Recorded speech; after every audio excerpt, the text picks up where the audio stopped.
The Witch's Tale.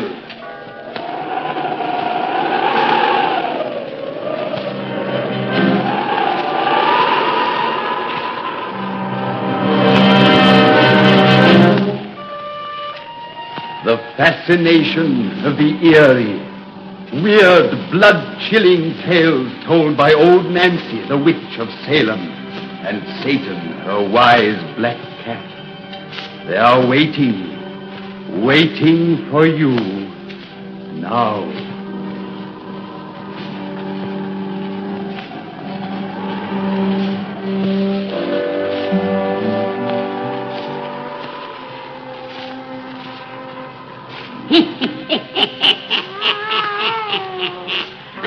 And sweet 16-year-old I be today.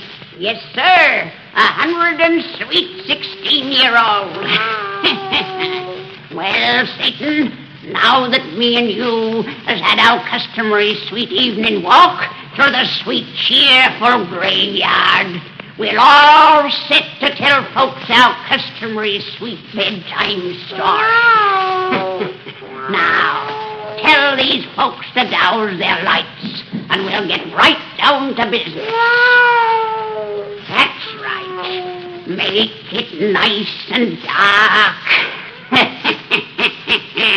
Now, draw her up to the fire and gaze into the embers. Gaze into them deep, and soon you'll see inside a big old handsome house in little old Maryland. And there begins our story, which we calls the Devil Doctor. The Devil Doctor!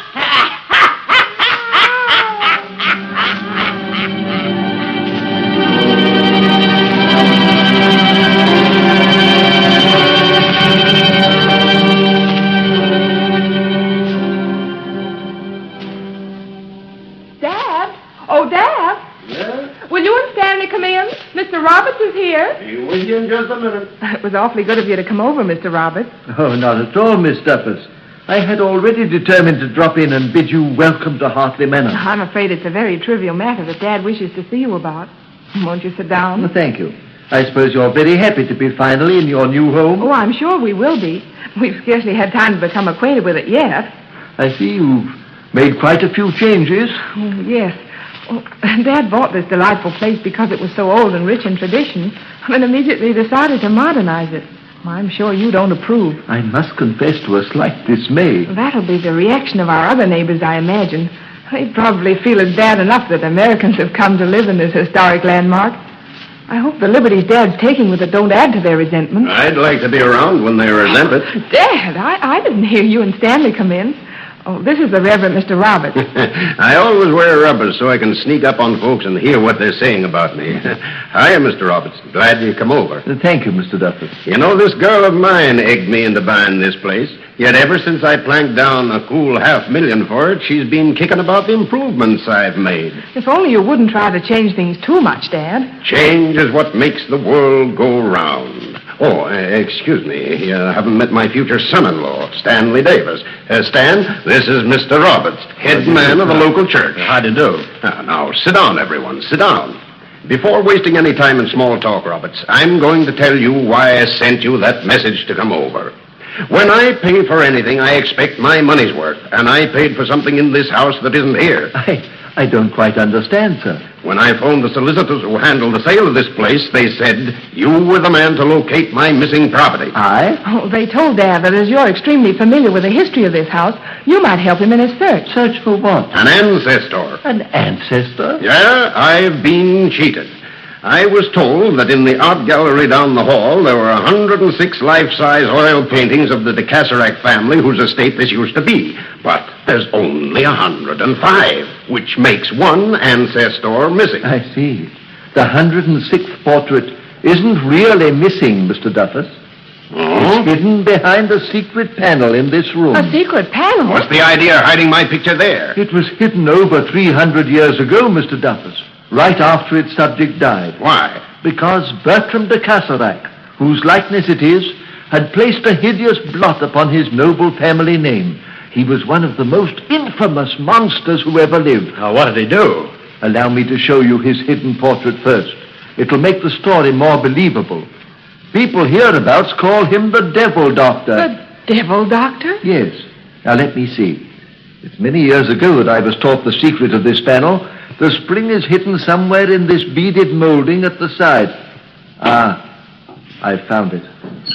Oh, good Lord! I'll be... The 106th portrait is rather startling, isn't it? I never saw anything so lifelike. For an instant, it seemed he'd walked right out of the canvas. Darned if I didn't have the same feeling. Oh, I'm glad he's only painted there. I've never seen such an evil face. All except the eyes. They're expressionless and dead as those of a fish. Oh, please close the panel again, Mr. Roberts. Certainly. I think his family were very wise to keep it hidden.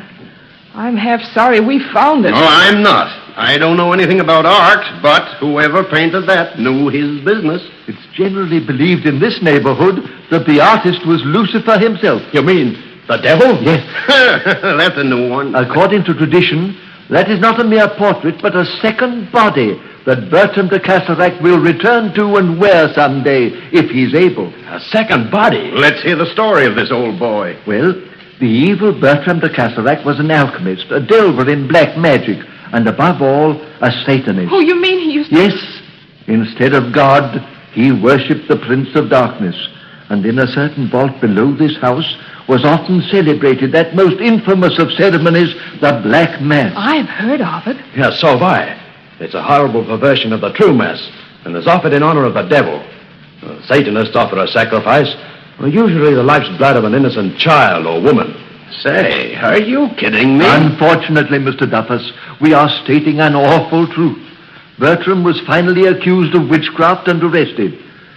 In that vault, an unholy altar was found, and hideous parodies of sacred images and vessels, and in a pit beneath the stone floor were discovered the bones of nearly 100 human beings. Oh, he was executed, of course. No, he cheated legal punishment by committing suicide. Then, according to the story, the people who so long had feared him rose in arms and demanded his body. They wished to burn it, fire being considered the only way to completely destroy an evil spirit. His relatives smuggled his remains from the prison and buried them in secret. A bishop of the church attended and sealed each corner of his tomb with a holy cross. To prevent him from rising from the dead. Yes. Well, if that isn't the craziest thing I ever heard of. It happened 300 years ago, Mr. Duffus, in a most superstitious age. Say, where is that vault where the old boy did his dirty work? Below the east turret. East? That direction? Yes. Bertram's heir had the chamber bricked up, and so it has remained to this day.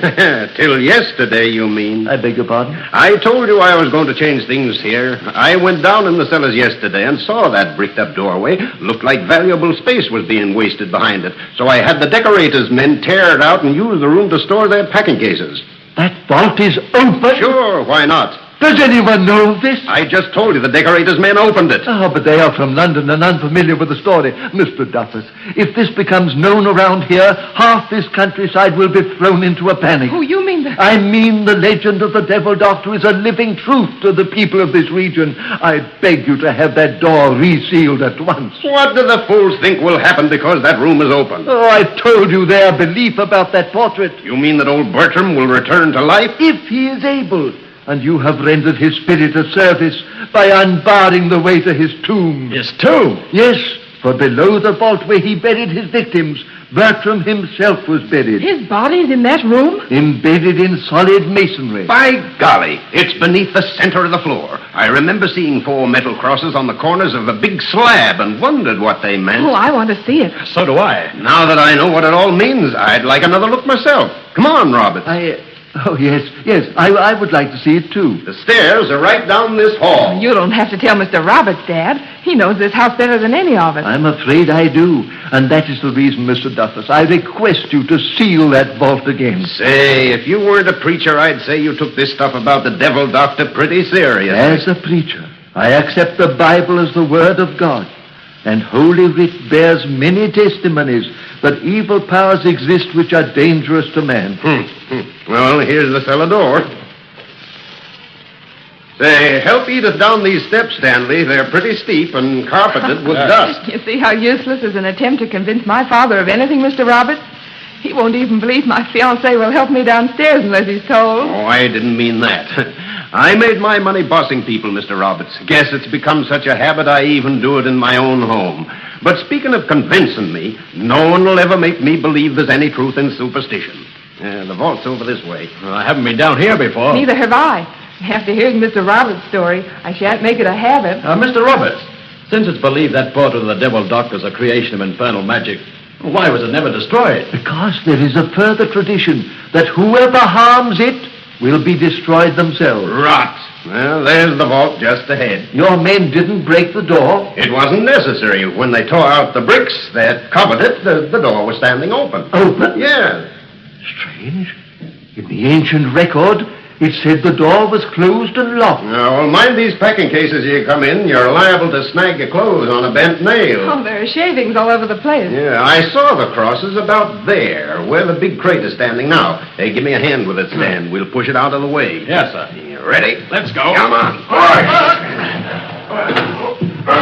This block must weigh a ton. Yeah, Edith's concert grand piano was crated in it. This would be the case we'd have to move. Come on. Now, there. I can see a metal crucifix. Yes. Connecting slab and floor. But where are the others? One should be right here, if they're placed at all four corners. But there isn't one there.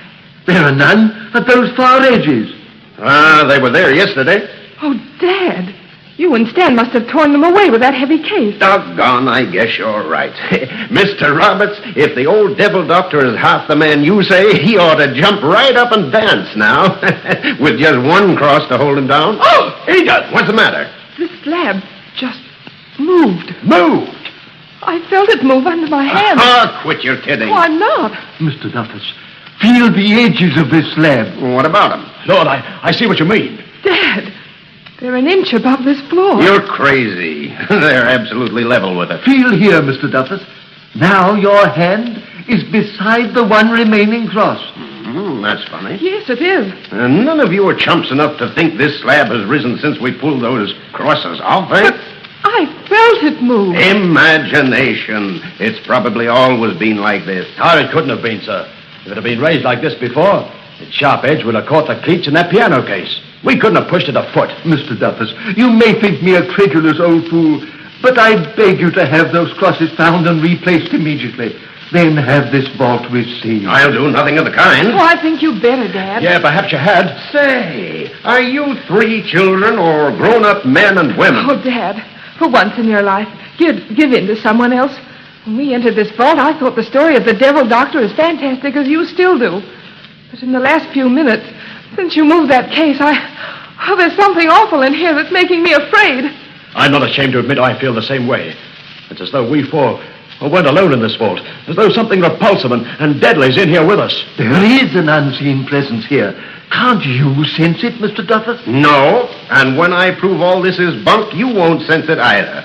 Wait till I find a tool of some kind. Here, this loose board will do. What are you going to do with that board? Bring you to your senses and smash a crazy legend. Oh, he means to break that last cross. Oh, no, Dad! Don't!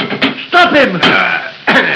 I thought a good sound whack would do it. You've broken the crucifix. The tomb is no longer sealed. And not a thing has happened. You thought that slab would fly up and hit the ceiling, I suppose, and the old gentleman below would appear in a burst of flame. I told you I'd bring changes around here. You'll have to change a good story now, for your crucifix is broken and not a thing has happened. What's that? What? Someone's laughing. In this vault. No, it comes from underneath. Oh! That slab! One side slowly moving. Good Lord. Pushing it upward. A skeleton! Wrapped in a crumbling shroud. It's rising from that tomb. Run, Edith, run! To the stairs! The Oh, stairs! God, forgive me. What have I done? What have I done?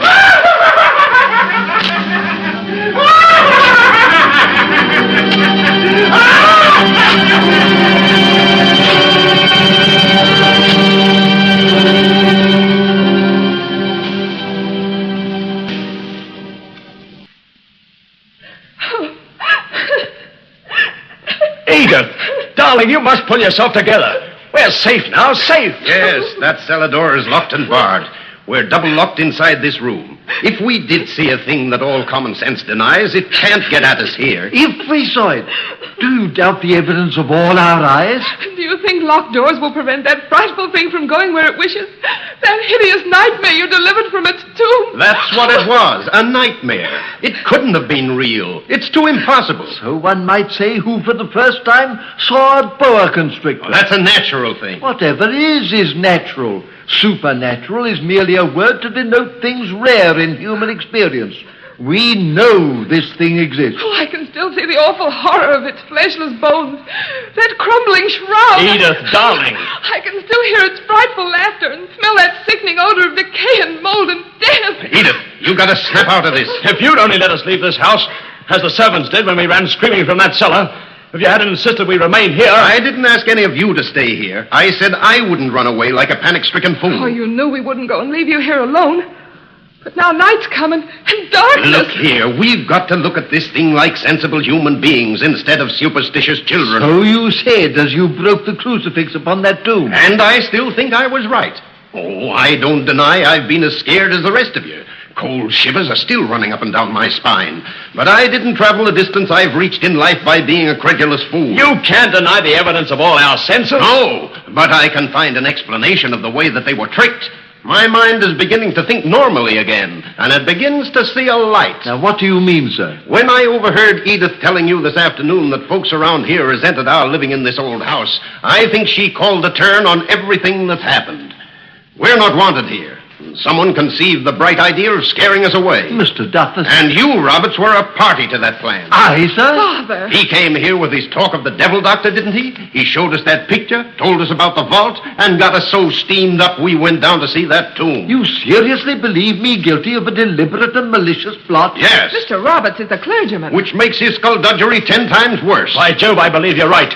Stan. Mr. Davis. Well, that explains the thing we saw on natural ground. You think... I think the ghost we saw was just a man. Oh, you're just mad. No, at last we're sane. That vault was dark. We could see objects, nothing more. A man was concealed in that tomb. It was his laughter we heard, human laughter. The slab was so prepared he could lift it from below. Then, dressed in one of those skeleton suits I've seen at masquerades, he appeared to scare the living daylights out of us. You forget that it was you who opened the vault, you who broke the seals upon that tomb. Details. If I hadn't played into your hands, you'd have found another way. Miss Duffus, you don't... Yes, I agree with Dad and Stanley, Mr. Roberts. How could you do such an awful thing to us? On my solemn word of honor, I swear you are mistaken. You've done enough. Don't make it worse with lies. Your plan has failed, Mr. Parson. Go and tell the others who don't want John Duffus for a neighbor that he don't scare. I've paid for this house, and I'm going to live in it in spite of you and all your devil doctor ghosts. Stanley! Dad! That laugh we heard downstairs. But now it's in the hall, outside this room. The laugher doesn't know his little farce has been played out, but he soon will know. Don't open that door. Come on, Stan. Let's find this laughing skeleton. Oh, don't go out there. I'm still afraid. I'm not. Stan, turn on these hall lights so you don't slip by us in the dark. I got him, sir. Gentlemen, I beg. Well, you shut up. Stan, which way do you think that laughter went? That way, toward the drawing room. Well, come on. Dad, Stanley, Huh? wait! What? Look, the cellar door. It's still locked and bolted as we left it. Well, a laughing skeleton came up some other way. There is no other way out of the cellars, and you can see that no mortal creature has entered through that door. Yet we heard his laugh from where we're standing now. That doesn't mean a thing. Come on. Now, wait, sir. Perhaps my imagination's playing me tricks, but there's a peculiar odor in this hall. I smell it, too. It's an odor of decay and mold and... Death. You've made it plain how little you value my advice. But by everything that's holy, I beg you to leave this house. Not much, I won't. Dad, look there. Lord, upon this floor. A trail of mold. Oh, that piece of cloth. It's a fragment of the shroud that figure wore. Look, as I touch it, it crumbles into dust. It's all a trick, but tricks don't fool me any longer. Oh, that laugh up again. It is in the drawing room. Where the devil doctor's portrait hangs. Well, what do you mean? I have told you the legend of that picture. The laughter's changed. It's become stronger, almost human. It's altogether human. Human enough to be punched in the jaw, and that's what it's going to get. Mr. Duffus, wait. After him. Don't go. Let him go in that room alone. He's playing with fire, fire that will consume us all. He's disappeared through that dark doorway. Quickly! Mr. Duffus, where are you? By the window. He's not going to slide by me. You stay at the door, Stan, and turn on the lights so we can see. I have him. Yeah, there's no one in the room. Oh! That panel! It's open as I feared. But the portrait's there, thank heaven. Did you expect to find it gone? It's changed. Those eyes we thought so dead this afternoon now shine with light. They look alive. Another trick. No, Lord, help us all. The devil doctor lives again. The laughter's coming from that picture. The portrait stepping from its frame. The lights! Who put out the lights? Light, for heaven's sake! Edith, where are you? I can't see a thing in this darkness. Edith! Edith! Have me in his arms! Arms as cold as death! Hey, he's taking her away. Where? I can't see her. Oh, the lamp is going towards the cellar door. That leads to the vault, to the room of the devil's mess.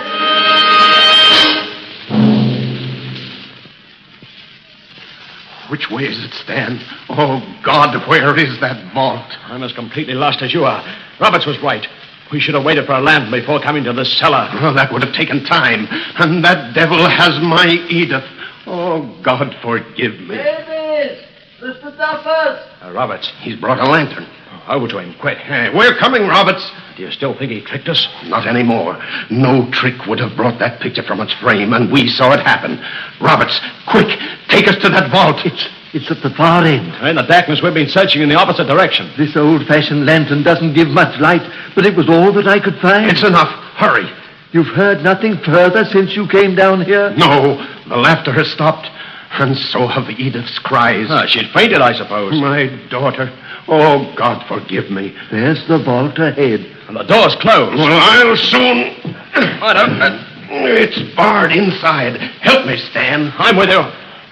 Oh, but that door is solid oak and sheathed with iron. You'll never break it that way. No, it doesn't even budge.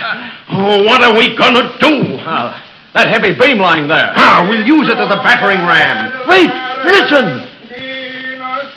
A voice inside. Chanting something. In Latin. Yes! The Black Mass. The Black Mass? In honor of Lucifer, the devil doctor is about to offer up a sacrifice. Edith! Oh, my kid. You've got to break in that door, quick! Yeah, got to. Got to. Stand that ram. With everything we have. It doesn't even give. Again.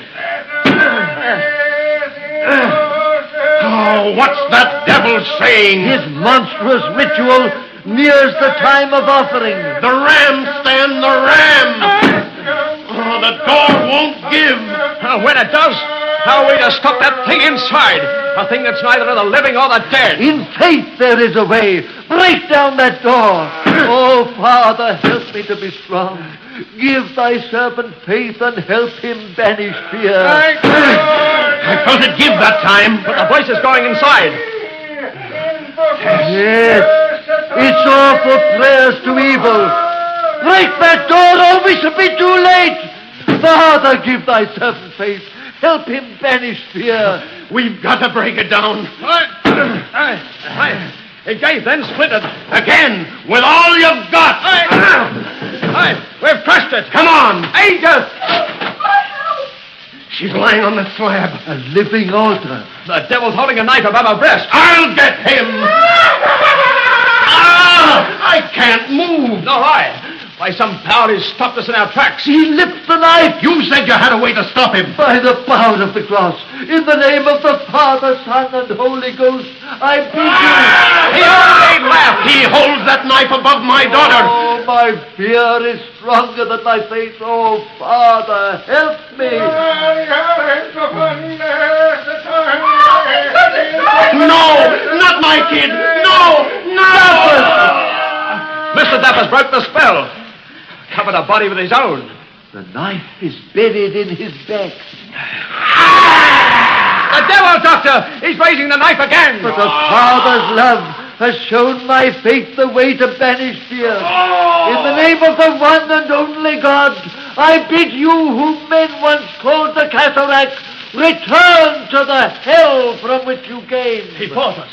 He retreats. In the name of the Father, Son, and Holy Ghost. Dan! Oh, Dan, he's covered with blood. Get Edith from this vault. Away from that fiend of No, hell. he can't hurt us now. He's backing towards his tomb. Where another fool like me can bring him back someday. But I've heard of a way to destroy a thing like him forever. Give me that lantern. He's thrown it in the shavings. It's caught fire. Yes, between that devil and the only door. And he's not laughing now. He knows there's no escape. Run! Run, all of you. In a moment, this place will be a furnace. Yeah, run! Oh! Dan! He's fallen. Roberts, help me lift him. Get him out of here. Yes. Save yourselves.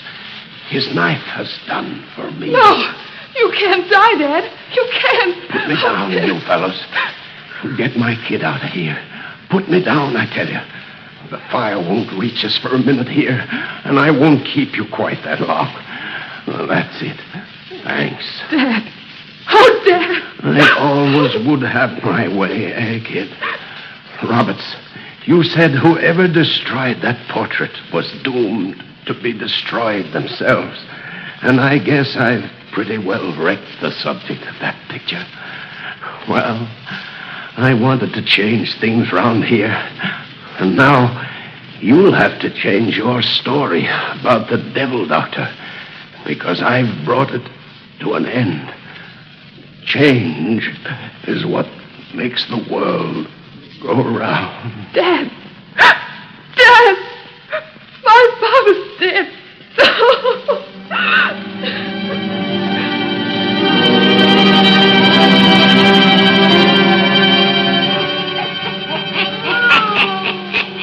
And so, Satan, we also brings our story to an end. And now we'll go find ourselves a nice graveyard and get inspiration for a pretty bedtime yarn to spin these folks another time.